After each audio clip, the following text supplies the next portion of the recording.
Hi, the 2024 elections. The Sunday after the elections.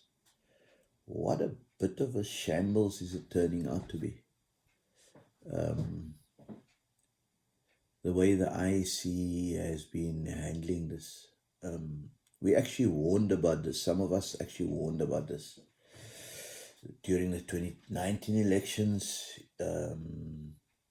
and 2021 when some of us were observers. So we warned about um, how the IEC is being bureaucratic and how that could impact on the credibility down the line. But that press conference of um, Jacob Zuma last night and the MK party at the Rock, it really confirmed that Zuma is actually a disruptor of note. You all know how I feel about his presidency and things that happened. We pushed back against state capture and all of those things. But I gotta hand it to him that this man is a master strategist and he's outmaneuvering the governing party, Cyril Ramaphosa, all of them by far and on a consistent basis. And I think Cyril Ramaphosa's weak limbness is coming back to haunt him in terms of not being decisive in dealing with Jacob Zuma. Even when he had to stay in prison, he gave a remission of sentence. But that's a topic for another day. But again, Jacob Zuma was shrewd. He managed to give small parties, about 25 of them, a leg up, and I'm sure there's a few others that's going to join. He managed to give them a leg up by joining the MK party's complaints to the IEC, and many of those complaints are legitimate. I think there's about 16 parties in the Western Cape that also lodged complaints, and there were complaints all over the country just around how the IEC handled the elections. So many of these parties actually receive negligible support, but they are given huge oxygen by Jacob Zuma to work with him. And there's probably some deals made behind the scenes to assist some of them down the line. In fact, many of them called him their father. And this man is totally being hero worshipped. Him and his party were actually adamant, and some other people that I spoke to as well, that electoral IT system did not crash. Something untoward happened, and he was very clear that people interfered with it. And they fingered an IT company in Cape Town, based in Cape Town, and he revealed that the police arrested 2 people. Then the IEC CEO rebuts and says no one was arrested.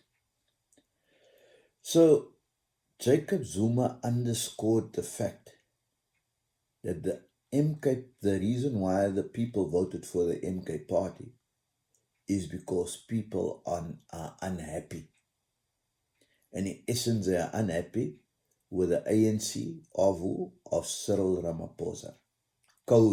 That's code language. And he was also clear, and I think, I agree with him, that it is the IEC who must work for them and for us. And then he said the IEC must give them time to deliver the evidence that they have and they are busy acquiring. The IEC must not give them ultimatums. And he begged the IEC not to rush him. And he said, because they are not children. And no results must be released by today. And he also clearly stated They're talking to their lawyers. They might argue for a revote and not even a recount.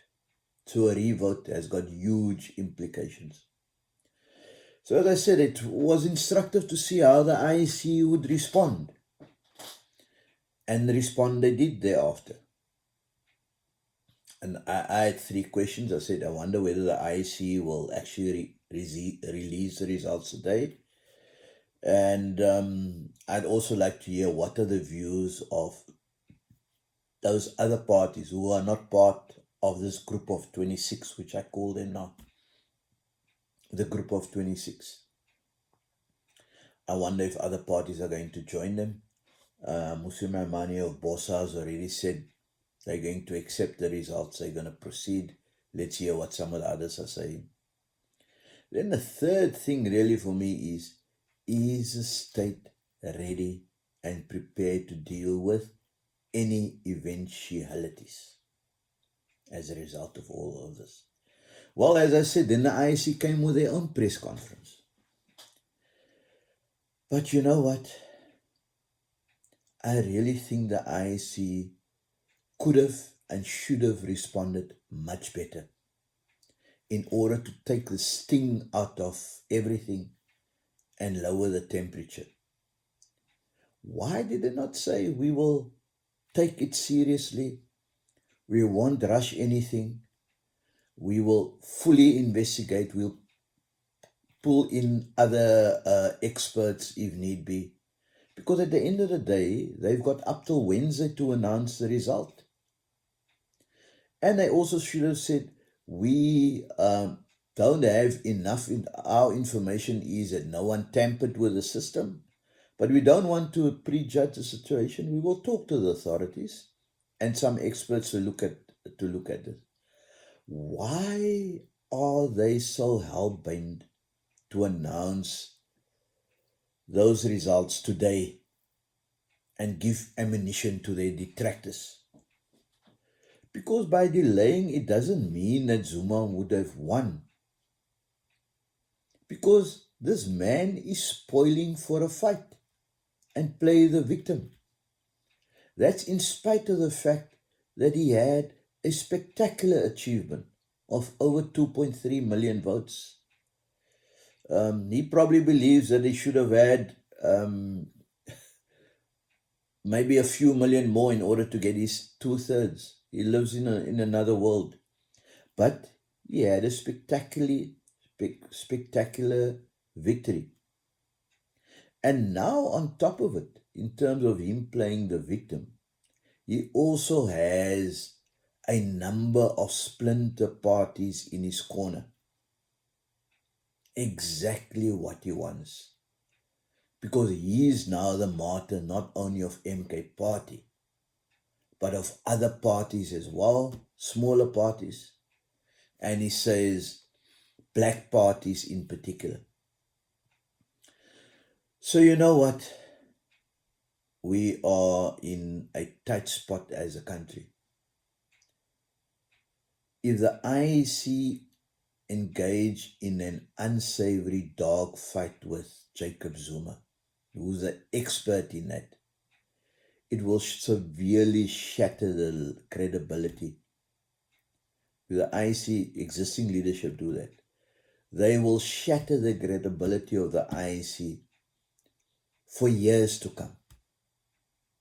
They would create unnecessary problems for this country. Now is a time where we actually need wise and also firm people to step up to the plate and deal with this inflammatory situation. Unfortunately, we sit with a president who's on the back foot and who's scared to take the tough decisions, and I'm sure his NEC and his government is divided. He doesn't have all of them in the corner. I think someone of some stature needs to go and whisper into the ears of the IEC commissioners to stop being so bureaucratic and headstrong They must think about the future of this country and don't unnecessarily give Zuma and those in his corner, give them unnecessary ammunition. There are too many stories of untowardness during these elections. Obviously, there's a saying in law, he who alleges must prove it. So give them time to come with the proof. You don't need to rush to announce this elections, the outcome, uh, the official outcome by 6 o'clock today. You've got till Wednesday to do it. We who are thinking South Africans and ordinary South Africans have seen the result on the board. Um, we are uncomfortable with some of the stuff that we see, that we saw happened, and we heard what happened. It would be great if heads can roll of people who's with the IEC. We must talk again about how do we overhaul our electoral process. Who gets appointed as his presiding officers, people that does accounting, the excessive dependence on electronic stuff. What's a plan B and a plan C? So IEC, please, please, please exercise maximum wisdom. We understand that you can't be bullied. You must be firm, but you also don't need to be stupidly headstrong. I trust the adults in the room will step up to the plate and some adult leadership can be maintained. We've got a lot is at stake, and we can't allow our country to go to ruin on the back of childishness and immaturity.